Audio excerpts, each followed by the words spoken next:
한번 따라해 보시겠습니다. 성령으로 잉태되어. 시작. 지난주 금요일에는 우리 주 예수라는 제목으로 사도신경 강론 5번째 시간을 가졌습니다. 우리가 예수님을 향하여 주님, 주인님이라고 호칭하는 것은 매우 진지하고 엄숙한 고백임을 말씀드렸습니다. 구원의 첫걸음은 예수님을 주님으로 고백하는 것인데요, 그 이유는 예수님께서 피값을 지불하시고 우리를 사셨기 때문입니다. 따라서 내 것은 하나도 없고요, 모든 것은 하나님의 것이므로 하나님의 말씀과 성령의 이끄심에 복종하는 것이야말로 가장 자유롭게 살아가는 삶의 비결임을 말씀드렸어요. 오늘은 사도신경 강론 6번째 시간을 갖고자 합니다. 우리말 사도신경 3번째 문장은 이렇게 시작됩니다. 여러분 다 암송하고 있는 내용인데요, 그는 성령으로 잉태되어 동정녀 마리아에게서 나시고. 다 아시죠? 그 구절이 있습니다. 우리말 사도신경에는 예수님의 출생과 관련하여 2가지 사실을 우리에게 전해줍니다. 첫 번째는 예수님은 출생하실 때 남녀의 성적인 결합이 없이 성령으로 잉태되었다는 것이고요, 예수님은 마리아라고 하는 한 여성의 태에서 출생하셨다는 것입니다. 그러니까 전자는 예수님의 신성을 나타내는 거예요. 성령으로 잉태되었다, 예수님의 신성. 마리아의 뱃속에서 임신되었다, 이것은 예수님의 인성을 가리키는 거예요. 아셨죠? 그러니까 이 사도신경 내용에 이미 무엇이 암묵적으로 내포되어 있냐면 예수님의 양성교리, 완전한 하나님이시면서 완전한 인간으로 오신 소위 예수님의 양성교리가 이 사도신경 안에 내포되어 있는 거예요. 바라기는 이 예수님의 양성교리와 동정녀 탄생의 교리가 우리의 구원과 삶에 어떠한 실제적 의미가 있는지 밝히 깨달으시는 복된 밤이 되실 수 있기를 우리 주님의 이름으로 간절히 축복합니다. 첫 번째로요, 한번 따라해 보시죠. 예수님은 아담의 원죄로부터 자유로운 유일한 분이십니다. 아담의 원죄로부터 자유로운 유일한 분이 누구시라고요? 예수님이시라는 거예요. 사랑하는 성도 여러분, 미꾸라지 한 마리가 온 시냇물을 흙탕물로 범벅이 되게 하듯이 한 방울의 잉크가 비커 전체를 검게 물들이듯이 불행하게도 아담 부부의 범죄로 말미암아 이후 인류의 모든 후손에게 아담과 똑같은 죄는 아닐지라도 원죄의 DNA가 심겨지고 말았습니다. 그러니까 아담 이후에 태어나는 모든 후손들, 모든 인류는요, 그 아담의 원죄의 DNA를 갖고 태어날 수밖에 없다. 그래서요, 아담의 죄된 본성을 타고난 모든 인간은 너나 할 것 없이 전부 아담의 불신앙적인 DNA, 그 아담의 그 불순종적인 DNA가 다 이렇게 숨겨져 있어요. 그러니까 그토록 말 잘 듣고 온순하고 착하던 우리 막둥이가 사춘기만 되면 엄마한테 어떻게 해요? 그렇게 말 잘 듣고 착하고 온순했던 막둥이가 사춘기가 되니까 문 쾅 닫고 엄마가 불러도 대답도 안 하고. 사람이 변한 거예요? 왜 그래요? 원래 그런 거예요. 숨겨져 있던 발톱이 사춘기 나이에 뾰족히 드러난 것이 뿐이에요. 그동안은 숨겨진 발톱처럼.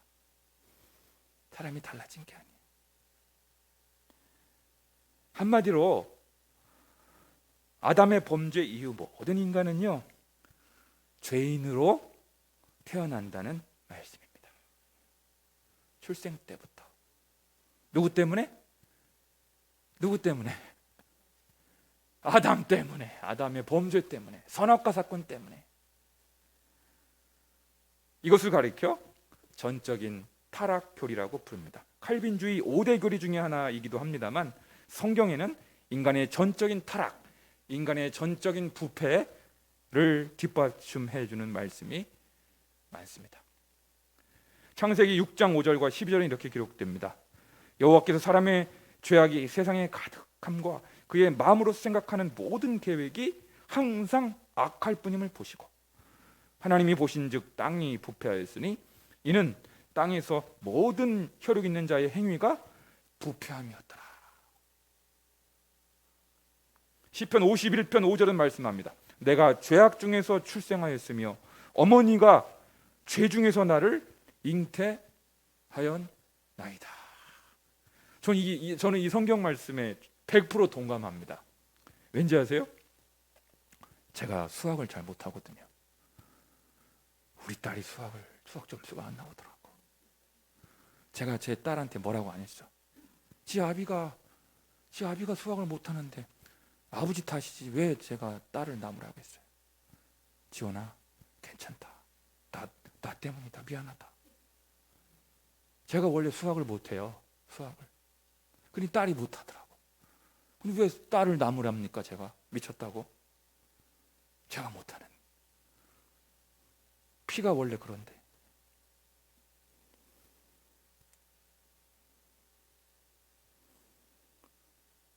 예수님은 마태복음 15장 19절을 통하여 본지 죄악으로 기울어져 있는 인간의 어두운 마음을 이렇게 진단하고 계십니다. 마음에서 나오는 것은 악한 생각과 살인과 간음과 음란과 도둑질과 거짓 증언과 비방이니. 여러분 이게 누구 말씀이냐면 예수님 말씀이에요. 예수님이 인간을 이렇게 진단하고 계세요. 인간의 마음속에서 솟구쳐 올라오는 것들이 이렇게 더럽고 부패하고 냄새나는 것들로 가득 차 있다. 그게 인간이다. 소망이 있어요, 없어요? 예수님이 이랬다니까요. 인간의 마음속에서 나오는 것들은 악한 생각과 살인과 간음과 음란과 도둑질과 거짓 증언과 비방이다. 인간에게 소망이 있어요, 없어요? 이런 인간에게 무슨 소망이 있어요, 여러분? 아무런 소망이 없는 거예요. 그렇습니다. 그러므로 그 결과 죄의 삭은 사망일 수밖에 없고요. 사망 이후에는 지옥의 형벌만이 기다릴 수밖에 없었던 것이 세상과 전 인류에 드리워진 어두운 운명이었습니다.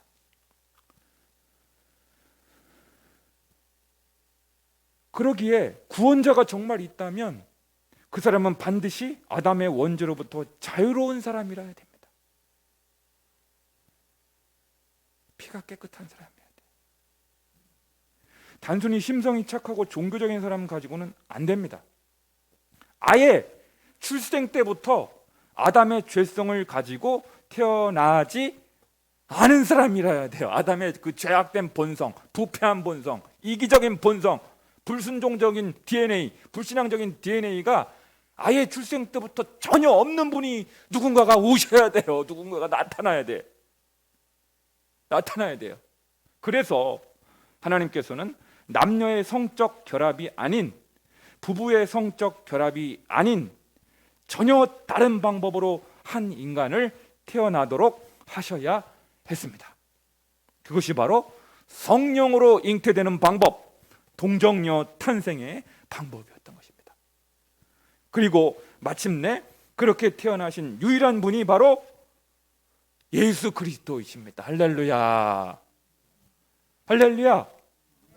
그래서 동정녀 탄생 교리는 예수님의 속죄, 십자가 속죄 교리만큼이나 중요한 교리예요.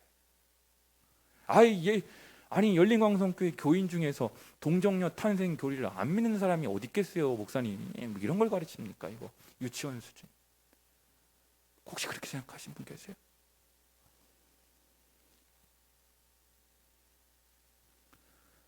그러니까 유일하게 우리의 인류의 구원자, 세상의 구원자는 예수 그리스도밖에 없는 거예요. 예수님 외에는 구원자가 없어요.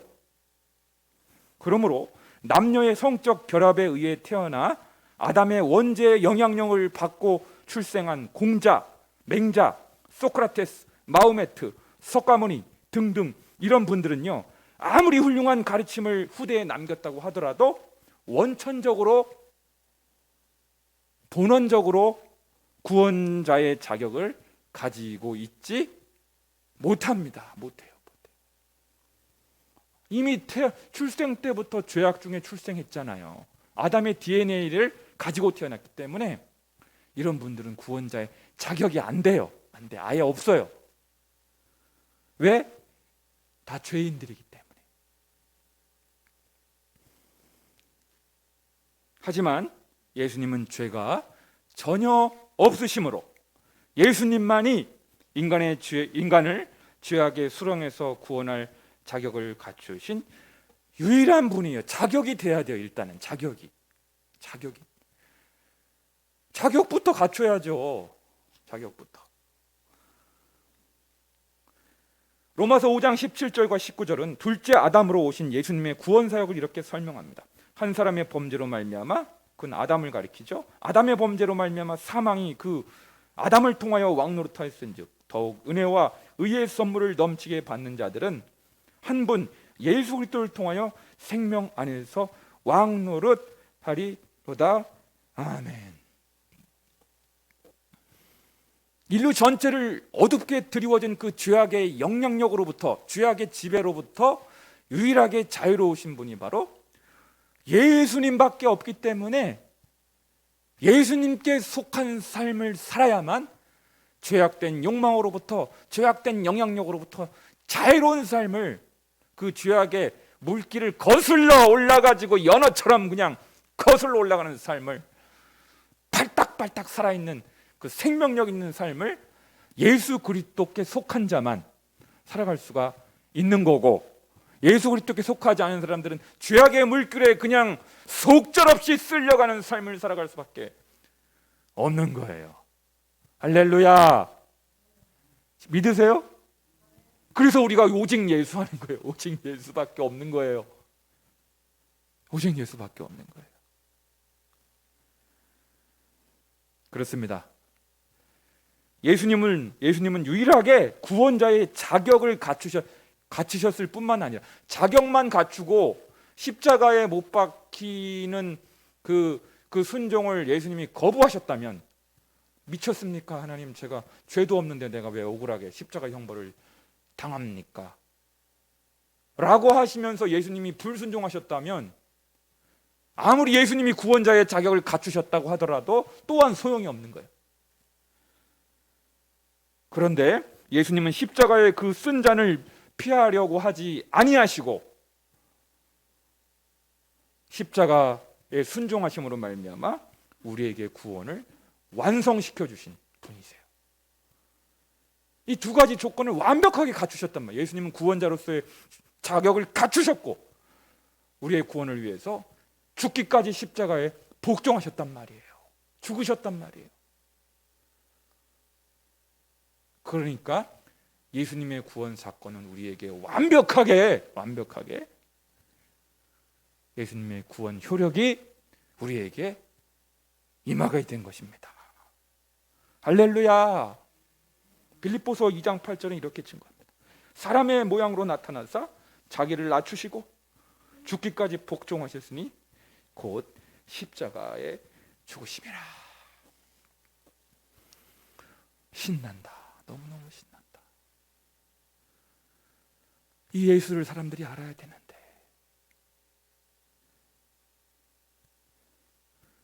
그렇습니다.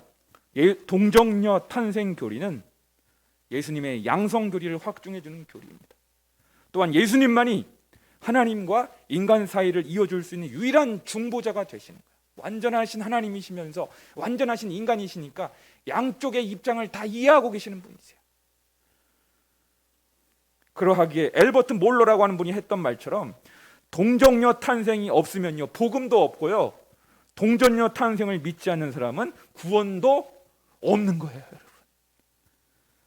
그러니까 동정녀 탄생 교리는 매우 핵심적인 중요한 부분이라는 거 여러분 아셔야 됩니다.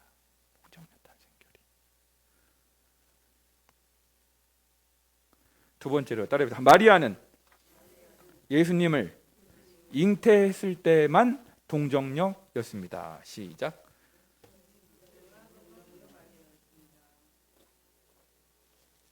다시 읽어드릴게요. 마리아는 예수님을 잉태했을 때만 동정녀였다는 거예요. 우리가 여러분 사도신경에는 두 명의 인물이 나옵니다. 마리아가 나오고 빌라도가 나옵니다. 그런데 마리아라는 이름 앞에 늘 붙어 다니는 수식어구가 있습니다. 동정녀라는 것입니다. 동정녀 마리아에게서 나시고, 동정녀란 남자와 성적 관계가 한 번도 없는 여자를 말하는 표현이에요. 대개 마리아를 소개할 때 그렇게 부릅니다만 마리아가 일평생 동정녀로 지낸 것은 아닙니다. 예수님을 잉태했을 때만 동정녀였지 그 이후로는 동정녀가 아닙니다. 아시겠죠? 예수님을 임신했을 때만 성령으로 잉태된 거고 나머지 남동생들, 여동생들이 있었어요. 마가복음 3장 31절 32절은 이렇게 증거합니다. 그때 예수의 어머니와 동생들이 와서 밖에 서서 사람을 보내어 예수를 부르니 무리가 예수를 둘러 앉았다가 여짜오되 보소서 당신의 어머니와 동생들과 누이들이 밖에서 잤나이다. 그러니까 예수님이 제일 맏아들이었고요. 그 밑으로 남동생들도 있었고 여동생들이 있었던 거예요. 여러 알 수 있어요. 마가복음 6장 3절도 이렇게 기록하고 있습니다. 이 사람이 마리아 아들 목수가 아니냐, 야고보와 요셉과 유다와 시몬의 형제가 아니냐, 그 누이들이 우리와 함께 여기 있지 아니하냐 하고 예수를 배척한지라. 성경에 나와요.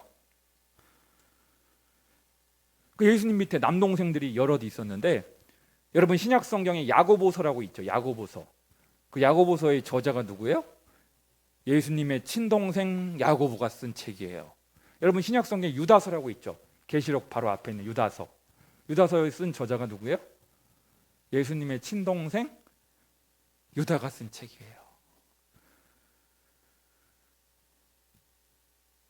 그리고 마리아는 예수님 임신했을 때만 성령으로 잉태돼서 동정녀였지 그 다음부터는 동정녀 아니에요. 아셨어요? 기분 나쁘세요? 왜 마리아를 폄하하십니까? 그게 아니고 그러므로 우리는 마리아가 평생 동정녀였음을 주장하는 데가 어디예요? 로마 가톨릭이잖아요. 로마 가톨릭 천주교회는 뭐라고 교리적으로 가르치냐면 마리아가 일평생 동안 동정녀였다. 심지어 마리아가 원죄 없이 잉태된 분이다. 그러고 가르칩니다. 원죄가 없는 사람이다. 왜냐하면 예수의 어머니였으니까. 하나님의 어머니였기 때문에. 뿐만 아니라 1950년 11월 1일 날 교황 비오 12세는 마리아가 지상의 생애가 끝나자마자 영혼이 육신과 함께 천상 영광 속으로 받아들여졌다는 마리아의 승천설까지 교리적으로 선포하였어요. 마리아가 승천했다. 예수님처럼. 와, 이쯤 되면 마리아는 거의 예수님과 동급입니다. 여러분 천주교에서는요, 마리아는 예수님과 동급 내지는 그 위에요. 그를 낳은 어머니니까. 이것은 성경보다 전통이나 전승을 우선시하는 가톨릭의 관습 때문인데요, 우리가 전혀 받아들일 수 없는 교리입니다.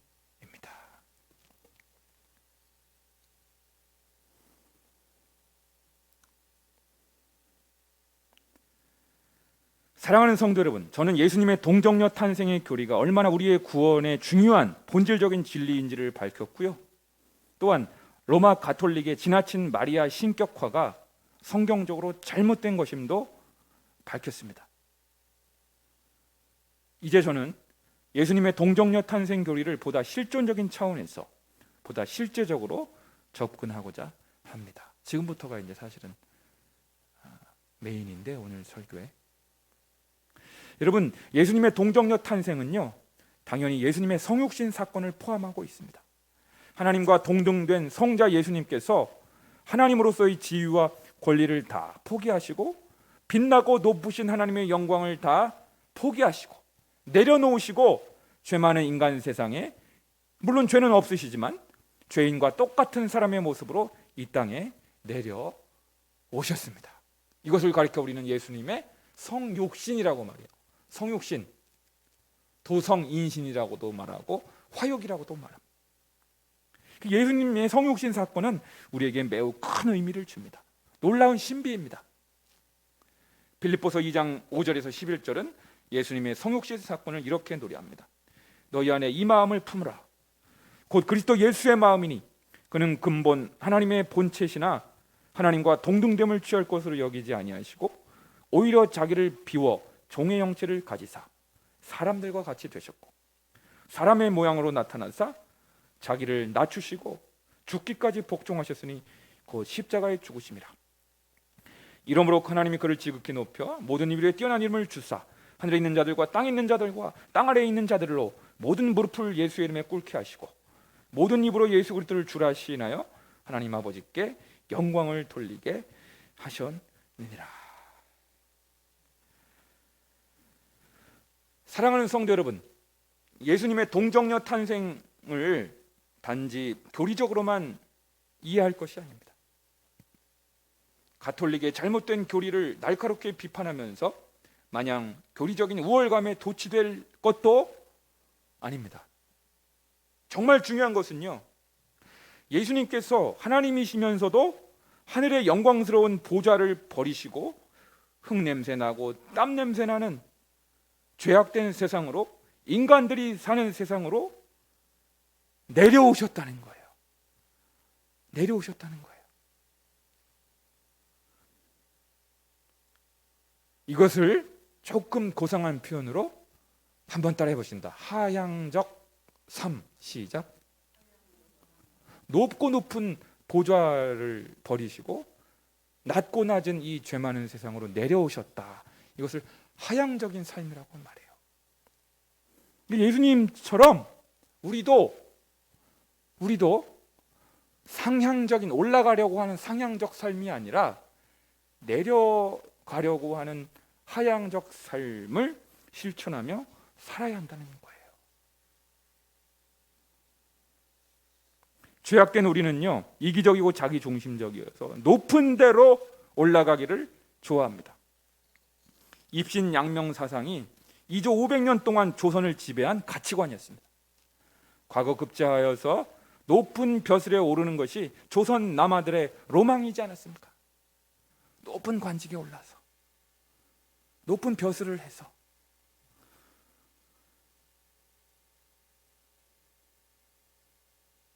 그래서 늘 사람은 저 높은 곳을 향하여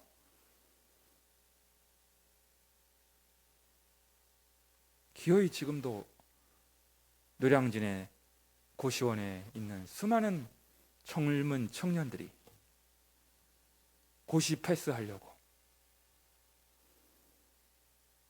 개천에서 용날려고, 요즘은 로스쿨인가 뭐 그걸로 하지만은, 이게 뭐예요? 나도 한번 좀 높은 자리 한번 차지해 보겠다.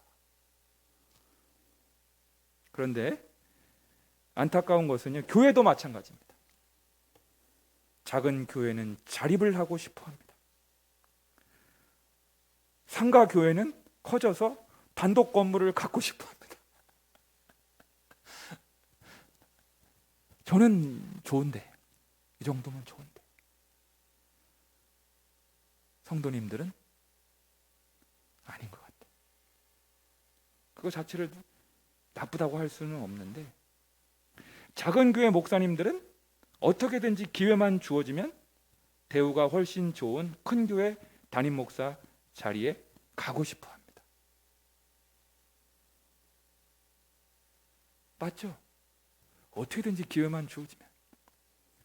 심지어 그것을 영전이라고 표현하기까지 합니다. 우리 교계의 현실을 제가 말씀드린 거예요. 우리 목사님들의 현실을 말씀드린 거예요.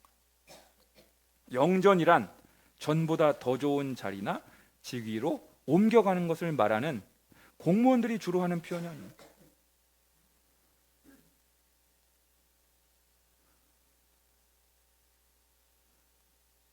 그런데 이와는 결을 달리하여 최근 우리 한국 교회에 참 신선한 충격을 준 목사님이 한 분 계십니다. 부정적인 얘기를 하면 분위기가 어두워지니까 긍정적인 사례를 지금 말씀드릴게요. 긍정적인 사례, 모범적인 사례를 말씀드릴게요. 행신 침례교회를 개척하여 크게 부흥시킨 김관성 목사님이 하도 유명해지셔가지고 여러분 이제는 다 아시죠? 담임 목사 자리를 과감하게 부목사에게 넘겨주고 자신은 고향인 울산으로 지방으로 내려가서 거기서 생개척을 하기로 한 것입니다. 우리 한국 교회에 신선한 충격을 주고 있어요. 지금 이분의 그 행보가 교회가 크게 부흥했어요. 부목사가 막 여럿 있는 교회로 성장했단 말이에요. 300명, 400명, 500명, 600명.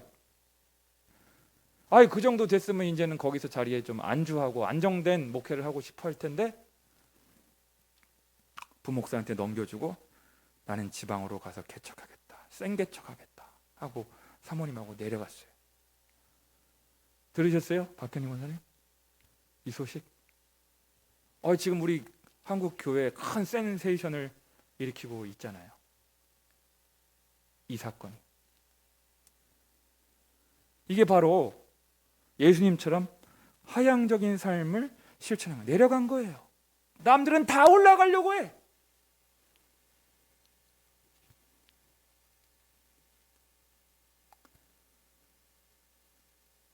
이것은요, 큰 교회 담임 목사의 아들로 태어나 피 한 방울 흘려보지 않고 아들이라는 이유로 손쉽게 담임 목사 자리를 승계하는 이른바 세습풍조가 가득한 어두워진 한국교회 상황 속에서 한 줄기 빛을 선사해줘요. 부정적인 소식이 난무하는 이 한국교회 상황 속에서 이렇게 깨어있는 목사가 한 명이 있구나, 살아있는 목사가 한 명이 있구나, 큰 신선한 충격을 주고 있어요.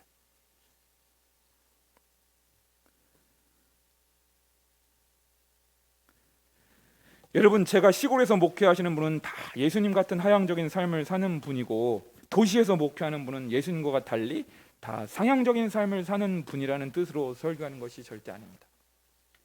삶을 살아가는 자세, 사람을 대하는 태도를 말하는 것입니다.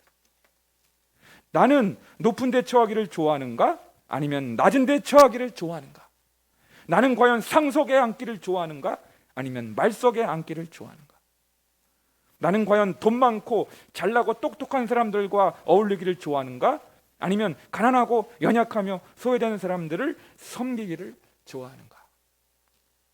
나는 교만한 사람인가? 아니면 겸손한 사람인가? 나는 과연 자기를 드러내기를 좋아하는가? 아니면 자신을 숨기기를 좋아하는가? 나는 나팔 불기를 좋아하는가? 아니면 묵묵히 일하는 사람인가? 나는 과연 사람의 칭찬과 인정에 목말라 하는가? 아니면 하늘의 칭찬과 보상을 기대하는가? 바라기는 우리 열린광성의 식구들은 모두 부디 후자에 가까운 사람들이 다 되실 수 있기를 주님의 이름으로 간절히 축복합니다. 기도하겠습니다.